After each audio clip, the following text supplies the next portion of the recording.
Commander Susan Reed stood at the main viewport of the U.S. Pathfinder, her eyes fixed on the approaching alien ship. Its smooth, silver surface gleamed in the sunlight, looking more like a piece of art than a spacecraft. After 20 years in the Navy, she thought she'd seen everything. She was wrong. "Distance to contact?" she asked, keeping her voice steady despite her racing heart. 50,000 kilometers and closing, Commander," Lieutenant Bill Rogers replied from his station. "They're maintaining the agreed-upon approach vector." The bridge crew worked quietly at their stations, but Susan could feel their tension. This wasn't just another day at work. This was humanity's first official contact with alien life. The massive view screen showed news broadcasts from Earth, where billions watched and waited. After 3 days of radio communication, the Galactic Council had finally sent their diplomatic vessel. "Incoming transmission," announced Communications Officer Betty White. "They're requesting permission to dock." Susan straightened her uniform. "Grant them permission. Alert the welcome team." The alien ship was huge, nearly 3 times the size of the Pathfinder. As it drew closer, Susan noticed something odd about its design. Those weren't just decorative patterns on its hull. They were weapon ports, far more than any diplomatic vessel should need. "Ma'am," called out Sensor Officer Tim Baker, his voice tight. "I'm detecting power spikes. They're powering up weapons." Before Susan could respond, the main screen lit up. A tall, blue-skinned alien appeared, wearing what looked like ceremonial armor. "People of Earth," it said through the translator, "I am High Commander Voss of the Galactic Council. We have observed your species for some time now." Susan felt her stomach tighten. This wasn't following diplomatic protocol. "High Commander, we welcome you to Earth space, but our sensors detect your weapons are active. Please explain." The alien's expression didn't change. "Your species has advanced too quickly. In the last century, you've progressed from primitive flight to space travel. Your military technology develops at an alarming rate. The Council has decided. Earth must be contained." The bridge fell silent. Susan's mind raced. "Contained?" she asked, though she already knew what that meant. "You will surrender your military vessels and accept Council oversight. Your technology development will be regulated. This is not a request. The Council has seen species like yours before. Aggressive, unpredictable, dangerous. We will not risk another war-capable species joining the galactic community without proper controls." Susan's hands clenched into fists. "And if we refuse, then we will be forced to demonstrate why the Council has ruled this galaxy for 10,000 years." More ships began appearing, dropping out of what looked like holes in space. Warships. Dozens of them. "All stations, battle positions," Susan ordered, hitting the ship-wide alarm. "Get me Earth Command, now." The alien commander spoke again. "You have 6 Earth hours to begin surrender proceedings. Any military action will be met with immediate response. Choose wisely, humans." The screen went dark. Susan turned to her crew. "Send all sensor data to Earth Command. Betty, get me every scrap of communication we've had with them. Tim, I want detailed scans of those ships. Focus on weapon ports, shield emitters, anything that looks important." "They're positioning themselves in a blockade formation," reported Navigation Officer Don Miller. "They're going to cut us off from Earth." Susan smiled grimly. If these aliens thought humans would just roll over and submit, they had a lot to learn. "Send this to Earth Command. The Council isn't here for diplomacy. They're here for conquest. But they've made a serious mistake." "What's that, Commander?" asked Bill. "They showed their hand too early. Earth hasn't survived this long by surrendering to bullies." She turned to face her crew. "They think we're dangerous. They think we're aggressive. Well, they haven't seen anything yet. Send word to all Earth ships in range. We have 6 hours to prepare our response. And I promise you, it's going to be one hell of a response." As her crew jumped into action, Susan watched the alien ships moving into position. The aliens thought they were being clever, trying to intimidate Earth into submission. Instead, they had just united all of humanity against a common enemy. And if there was one thing humans excelled at, it was finding ways to win impossible fights. The next 6 hours would change the course of human history, and Susan Reed intended to make sure it changed in humanity's favor. Admiral Jack Thompson hadn't slept in 36 hours. Standing before the United Nations Security Council, he could feel every one of those sleepless minutes. But none of that mattered now. What mattered was the evidence spread across the table before him. "Ladies and gentlemen," he began, his voice firm, "what I'm about to show you will change everything we thought we knew about our place in the universe." The room was packed. Every nation had sent representatives. For the first time in UN history, there wasn't a single empty seat. The giant screens behind Jack showed pictures of the alien ships still hovering above Earth. 6 hours ago, the aliens gave us their ultimatum. But they made a mistake. He pressed a button, and new images appeared on the screens. When they transmitted their message, our best code breakers got to work. Inside their transmission was a gold mine of data, star maps, ship logs, and most importantly, their military history. The room erupted in whispers as Jack switched to the next slide. It showed alien worlds, some beautiful, some in ruins. "These are other civilizations the Council has contained," Jack said, making air quotes. 15 different species, all forced to submit. Some fought back. Some surrendered peacefully. But they all ended up the same way, stripped of their independence, their technology controlled, their military disbanded. Lieutenant Tom Hayes stepped forward next. The young officer had dark circles under his eyes, but his voice was steady. "Our team has been analyzing their technology nonstop," he said.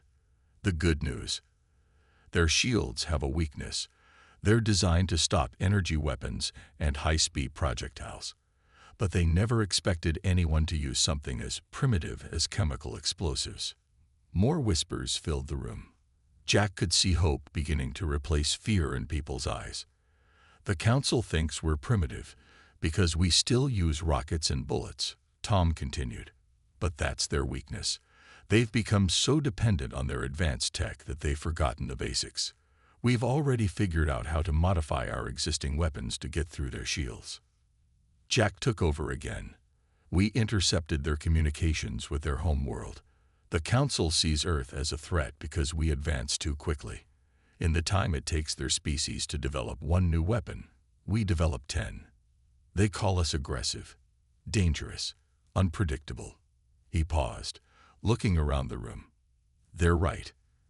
The screens changed again, showing Earth's combined military forces. "We have nuclear weapons that can level cities, soldiers who train in every environment from desert to Arctic, ships that can hide under the ocean for months. We didn't develop these things to fight aliens. We developed them fighting each other. Now, for the first time, we have a reason to work together." An image appeared of the Council's fleet. "They have better ships, better weapons, more advanced technology. But we have something they don't: the ability to adapt, to think differently, to do what they consider impossible." The Russian representative stood up. "What are you suggesting?" "I'm suggesting we show them exactly why they were right to fear us." Jack's voice grew stronger. "They expect us to surrender, to give up without a fight. Instead, I propose we do what humanity does best. We prove them wrong." The Chinese representative spoke next. "You want us to fight against their entire fleet?" "No," Jack replied. "I want us to win, and I have a plan." He nodded to Tom, who distributed tablets to everyone in the room. "On these devices, you'll find detailed analysis of their weaknesses, along with a proposed strategy. They think they're here to contain us. I say we show them why that was never going to work." The room fell silent as people read through the plans. Jack watched their faces change from doubt to determination. When he spoke again, his voice was quiet but firm. "They gave us 6 hours to surrender. I say we give them an answer they'll never forget. But this only works if we do it together. Every nation, every military, every person on Earth, united for the first time in human history. One by one, the representatives began to nod. The Brazilian representative stood up first. Brazil stands with Earth. Then the Indian representative. India stands with Earth. Soon, they were all standing, all declaring their support. Jack looked at his watch. 4 hours until the Council's deadline. 4 hours to prepare for humanity's first interstellar war. He smiled grimly. The aliens thought they were dealing with a primitive, divided species. They were about to learn just how wrong they were. Humanity wasn't just going to fight. They were going to win. Captain Nancy Foster watched as her fleet of 30 Earth ships moved silently through space. The U.S. Thunder, her command ship, led the formation. Thanks to Peter Morris's new strategy, all ships ran dark. No engines, no active sensors, just momentum carrying them forward. Time to target. Nancy whispered, though she knew the aliens couldn't hear them through space. 15 minutes, Captain, replied her navigator, John Wells. The Council fleet still hasn't spotted us. The plan was simple but smart. While the Council's main fleet watched Earth, waiting for their surrender, Nancy's ships had slipped away. Now they were coming back, from behind the moon, where the aliens wouldn't expect an attack. Status report on the special weapons, Nancy asked. Ready, Captain, answered Weapons Officer Rick Turner. All ships report their missiles are armed with the new warheads. The new warheads were actually very old technology, simple chemical explosives wrapped in space-age materials. The Council's shields were built to stop energy weapons and fast projectiles, but they hadn't planned for something as basic as TNT. Message from Fleet Command, reported Communications Officer Alice Dean. The main fleet is ready to launch their distraction. Nancy nodded. Everything was going according to Peter Morris's plan. The strategist had studied the Council's battle records and found their biggest weakness. They always followed the same rules of war. They never expected their enemies to think differently. 10 minutes to target, John announced. Nancy opened a channel to her fleet. Remember your training, she said quietly. These aliens think they're better than us. They think we're primitive. Today, we prove them wrong. Today, we show them what happens when you threaten Earth. The minutes ticked by slowly. Through the main viewport, Nancy could see the Council's ships, huge, beautiful, and completely unaware of what was coming. 5 minutes. Nancy thought about how confident the aliens had been. They'd given Earth 6 hours to surrender, expecting humans to give up without a fight. Instead, Earth had spent those 6 hours preparing for war. 3 minutes, main fleet launching distraction attack. On the other side of Earth, hundreds of human ships suddenly appeared, charging straight at the Council's fleet. The aliens responded exactly as expected. Their ships turned to face the threat, moving into their standard battle formation. 1 minute. The Council's ships were now perfectly positioned, their backs turned to the moon. Their shields were at full power, facing Earth's main fleet. They never thought to look behind them. 30 seconds. Nancy's hands gripped her chair. This would work. It had to work. 10 seconds. All ships in position. She took a deep breath. Launch all missiles. Full spread. From 30 Earth ships, hundreds of missiles shot out silently into space. The Council's radar didn't spot them. They were moving too slowly to trigger alarms designed for energy weapons and fast projectiles. Impact in 5, 4, 3, 2, 1. The explosions weren't big, at least not by space standards. But they didn't need to be. The missiles hit the Council ships exactly where Peter had predicted their shields would be weakest. Direct hits confirmed. Rick shouted. Their shields are down. All ships, power up and attack. Nancy ordered. Hit them while they're confused. The Earth ships roared to life, weapons blazing. The Council fleet scrambled to respond, but they were caught between two forces. Nancy's ships behind them and Earth's main fleet in front. 3 enemy ships disabled, reported Rick. 5 more showing heavy damage. The Council ships tried to regroup, but they couldn't. Their neat formation fell apart as they tried to fight enemies on 2 sides. Some of their ships crashed into each other as they attempted to turn around. They're sending out distress calls, Alice reported, smiling. They're asking for help. Nancy allowed herself a small grin. Tell Earth Command that Phase 1 is successful. The Council's peacekeeping fleet is in full retreat. She watched as the mighty alien ships fled, leaving their damaged vessels behind. Humanity's first battle against the Galactic Council had lasted less than 30 minutes. Status report, she asked. 2 of our ships lightly damaged, John replied. No casualties. Council forces have lost 12 ships disabled or destroyed. Rest are running away. Nancy nodded. Send word to Earth Command. The first strike was successful. The Council thought we were primitive. They thought we were weak. Now they know better. She paused, looking at the retreating alien ships. And this is just the beginning. Around her, the bridge crew cheered. They had won their first battle against the Council. But Nancy knew this was just the start. The Council would be back, and next time they wouldn't underestimate humanity. But that was okay, because next time, humanity would be ready with even more surprises. Lead engineer Amy Collins stared at the alien technology spread across her lab table. 3 months had passed since humanity's first victory, and she hadn't slept much since then. But today was different. Today, she was going to change the course of the war. Run the test again, Paul, she called to her assistant. I want to be absolutely sure. Paul Brown typed commands into his computer, and the captured alien shield generator hummed to life. Amy picked up her new weapon, the Thunderbolt device. It looked simple, a metal tube with some special additions, but looks were deceiving. Testing Thunderbolt Prototype 6, Amy said into her recorder.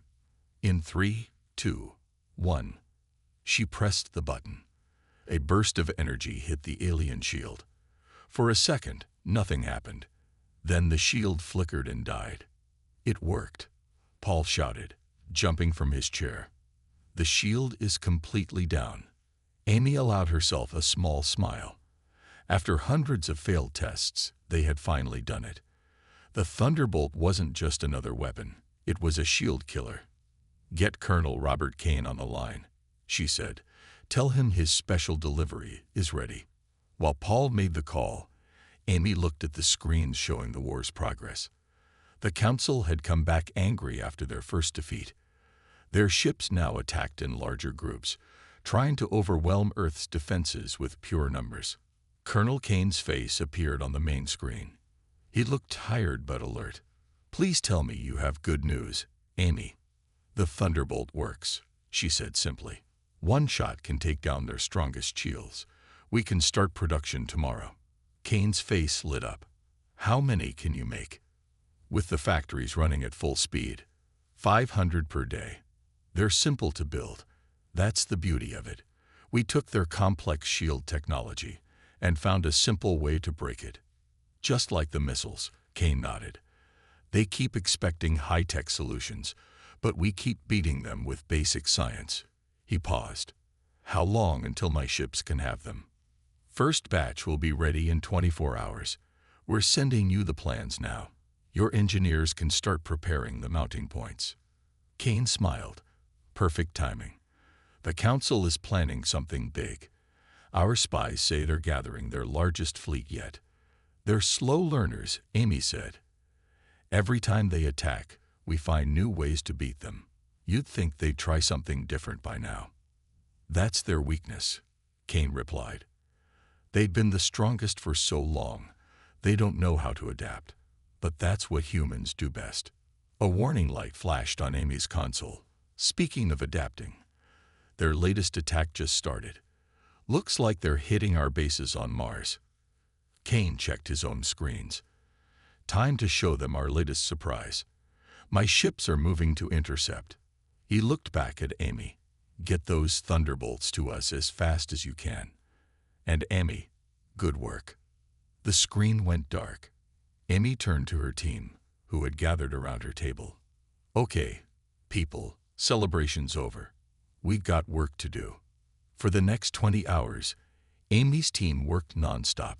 They built thunderbolts, tested them, and shipped them to Kane's fleet.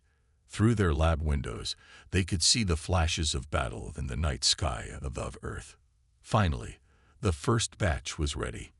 Amy watched on the monitors as Kane's ships installed the new weapons. The Council's fleet was huge, over 200 ships strong. They thought their numbers would give them victory. They were wrong. The battle started as usual. The Council ships in their perfect formation, firing their energy weapons. But when they hit Earth's ships, something was different. The human ships weren't running away. They were getting closer. Now, Colonel, Amy whispered, watching the screen. Kane's fleet fired their thunderbolts. On screen after screen, alien shields flickered and died. The mighty Council ships suddenly found themselves defenseless. They're retreating, Paul shouted, pointing at the displays. Their whole fleet is running away. Amy nodded, watching the Council ships flee. Once again, human ingenuity had beaten alien technology. But she was already thinking about her next project. Get me the research team, she told Paul. If they think the Thunderbolt is bad, wait until they see what we're building next. As her team gathered around, Amy smiled. The Council had started this war thinking humans were primitive and weak. Every day, Earth proved them wrong, and they were just getting started. The real surprises were still to come. General Frank Wilson stood on the bridge of the Earth flagship Defiant, watching as his fleet approached Alpha Centauri. After 6 months of war, humanity was finally taking the fight to Council space. Behind him, 300 Earth ships moved in perfect silence. Status report, he ordered. Council fleet detected. Lieutenant Mary Stewart replied from her tactical station. 400 ships, arranged in their standard wall formation. They're waiting for us exactly where we expected. Frank nodded. The aliens were nothing if not predictable. They always followed the same patterns, used the same tactics. That's why humanity was winning this war. Enemy ships are twice our size, Mary added. But we have the new Thunderbolt weapons, and something they don't expect. Frank smiled. That something was Mary's own idea, a new battle plan that went against every rule in the Council's war book. They called it the Broken Arrow Maneuver. All ships, battle positions. Frank ordered. Remember the plan. Make them think we're fighting their way. The Earth fleet moved into what looked like a standard attack formation. On the huge view screen, Frank could see the Council ships responding, their silver hulls gleaming in the light of Alpha Centauri. They're transmitting. Communications Officer Ted Baker announced. Same message as always, surrender or be destroyed. Send our usual response, Frank said. The crew grinned. Earth's usual response these days was silence. Council ships powering up weapons, Mary reported. They're launching fighters. Begin Phase 1, Frank ordered. Let's show them what they expect to see. Earth's ships charged forward, just as the Council would predict. The alien fleet responded by spreading their wall wider, ready to trap the humans in their usual pincer movement. They took the bait, Mary said. Their formation is stretched thin, ready for Phase 2. Frank checked the tactical display one last time. Everything was perfect. The Council thought they had the humans right where they wanted them. They were wrong. Lieutenant Stewart, Frank said, execute Broken Arrow. Mary's hands flew across her console, all ships acknowledging. Broken Arrow commencing in 3, 2, 1. The Earth fleet suddenly split apart. Instead of charging straight ahead, like the Council expected, the ships broke into 5 smaller groups. Each group fired their engines in different directions. Council fleet is responding, Mary reported, trying to hide her excitement. They're trying to adjust their wall formation, but they're too spread out. That was the beauty of Mary's plan. The Council always fought in rigid formations, counting on their superior shields and weapons. But those big ships were slow to turn. By the time they realized what was happening, it would be too late. Group 3 in position, Mary called out. Group 4 and 5 moving to flank. Groups 1 and 2 diving beneath their line. On the screen, Frank watched his plan unfold. The Council's neat wall of ships was falling into chaos as they tried to track multiple attack groups coming from all directions. All groups report ready, Mary said. Council ships are out of position. Their formation is broken. Frank stood up. All ships, fire thunderbolts. Target their command ships first. Space lit up as hundreds of thunderbolts struck the Council fleet. Ship after ship lost their shields, leaving them open to Earth's conventional weapons. Enemy shields failing across their fleet, Mary reported, her voice rising with excitement. Their formation is completely scattered. Their command ships are blind. All groups, full attack. Frank ordered. Don't let them regroup. Earth's ships struck from 5 directions at once. The Council fleet, designed to fight in one direction at a time, couldn't handle attacks from everywhere at once. Their huge ships crashed into each other trying to turn around. Council ships are sending out distress calls, Ted reported. Their admiral is ordering a retreat. Frank watched as the mighty Council fleet broke apart. Dozens of their ships were already destroyed or disabled. The rest were running away, fleeing deeper into their own space. Casualties? Frank asked. We lost 12 ships, Mary reported. Council losses. Over 100 ships destroyed or captured. This is our biggest victory yet. The bridge crew cheered. Frank allowed himself a small smile. This wasn't just a victory. This was a turning point. The Council had lost their first major fleet battle in their own territory. Send word to Earth, he ordered. The Alpha Centauri battle is won. The Council's main fleet is destroyed. And now, he looked at the star maps showing Council space. We can begin our real advance. The war wasn't over. But after today, everyone knew how it would end. Humanity wasn't just fighting anymore. They were winning. Commander David Ross watched from his command chair as another Council world came into view. His ship, the Starbreaker, led a fleet of 500 Earth vessels, the largest human fleet ever assembled. But what made him smile wasn't just the Earth ships. It was the 30 alien vessels flying alongside them. Another message from the Kelvin ships, reported Communications Officer Jane Tucker. They're ready to join the attack. The Kelvins were the first to break away from the Council. After seeing Earth's victories, they decided they'd had enough of Council control. Now they were helping humanity push deeper into Council space. Dr. Linda Cooper's new FTL drives are working perfectly, Engineering Officer Ray Peters added. We're moving twice as fast as the Council ships can. Linda's breakthrough had changed everything. By studying captured Council ships, she'd found a way to make human ships jump faster and farther than anyone thought possible. The Council couldn't understand how their former primitives were now outrunning their best ships. Status report on the planet's defenses, David asked. 3 orbital stations and about 50 Council ships, answered Weapons Officer Ben Hall. But here's the interesting part. The planet's population is signaling us. They want to help. David nodded. This was happening more and more often. As Earth pushed deeper into Council space, more alien species were turning against their old masters. Put their message on screen, he ordered. A tall, green-skinned alien appeared. Earth Fleet, this is Governor Tox of Vega Prime. We've seen how you fight. How you free worlds instead of conquering them. We want to join your alliance. Another one, Jane whispered excitedly. David stood up. Governor Tox, we accept your help. Can you give us the Council ship's command codes? The alien smiled. Better. We've already locked out their control systems. Half their fleet is trapped in orbit, unable to move. Send the data to all ships, David ordered. Prepare for battle. But this wasn't going to be much of a battle. As the Earth fleet approached, the Council ships tried to run.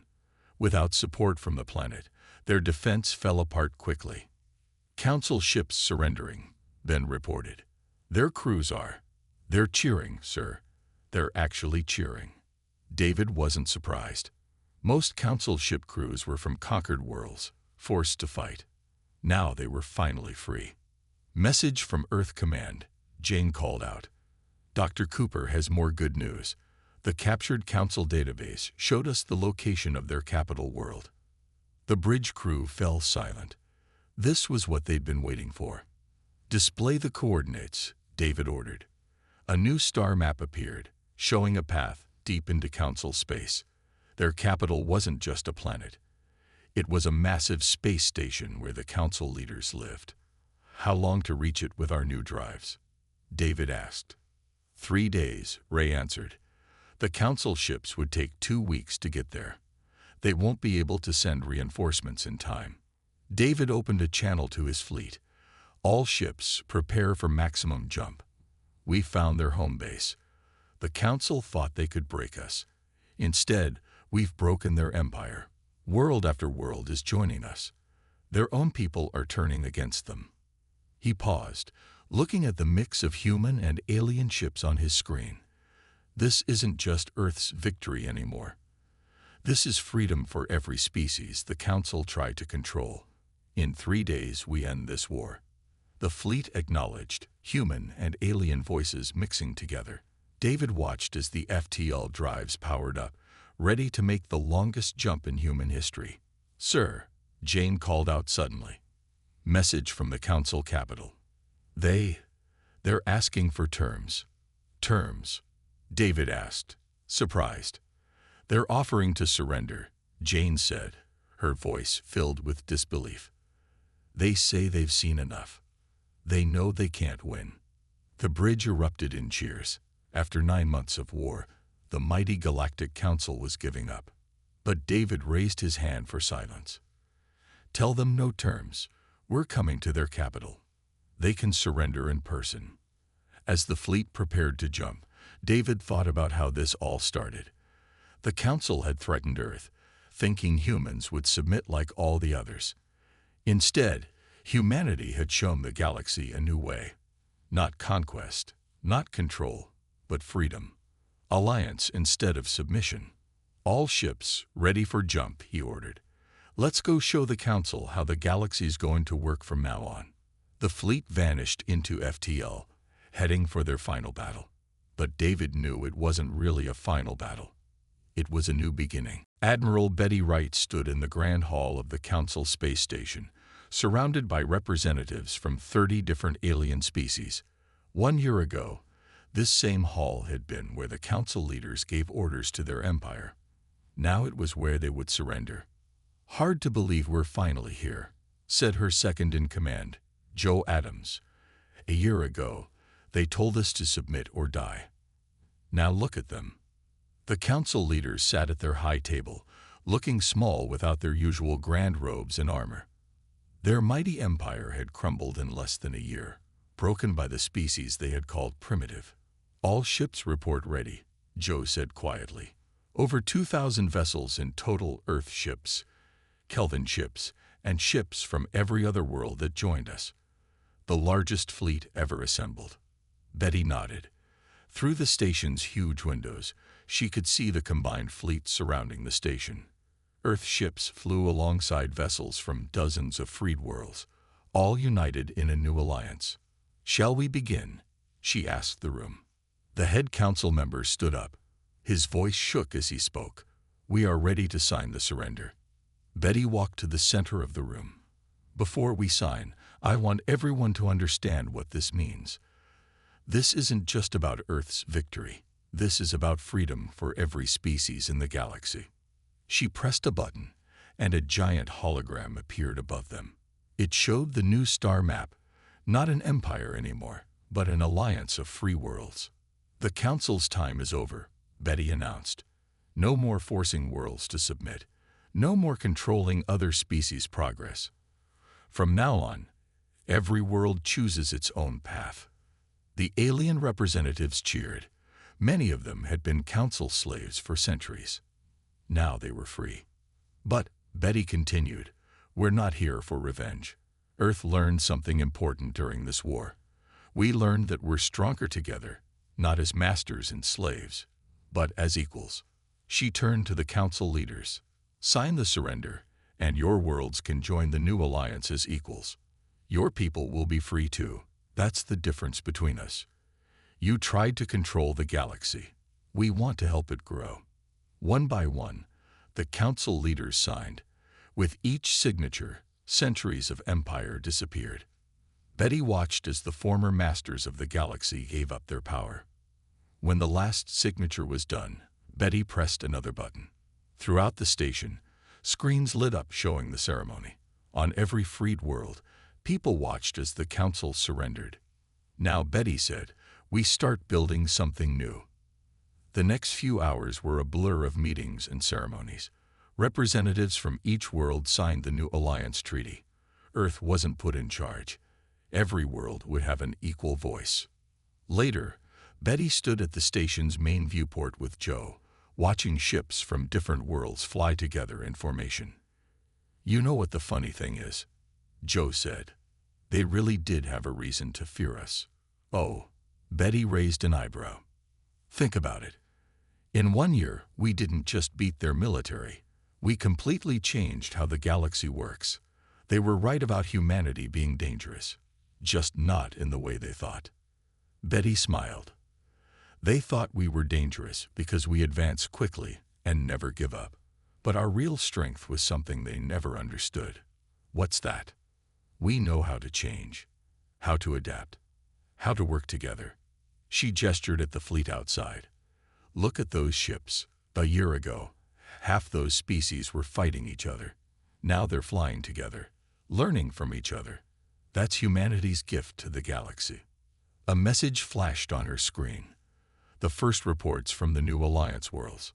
Already, freed species were sharing technology, helping each other rebuild. Ready to head home? Joe asked. Betty shook her head. Not yet. We've got a lot of work to do first. These worlds have been under council control for centuries. They'll need help learning how to be free. She looked out at the stars, thinking about how much had changed in just 1 year. The council had threatened Earth, thinking humans would break like all the others. Instead, humanity had shown the galaxy a new way forward, not through control or fear, but through cooperation and freedom. Send a message to Earth, she told Joe. Tell them the war is over. The real work is just beginning. As she watched the combined fleet patrol their new alliance space, Betty smiled. The council had called humans dangerous because they never gave up. They were right. Humanity never gave up on finding a better way. And now the whole galaxy would benefit from that determination.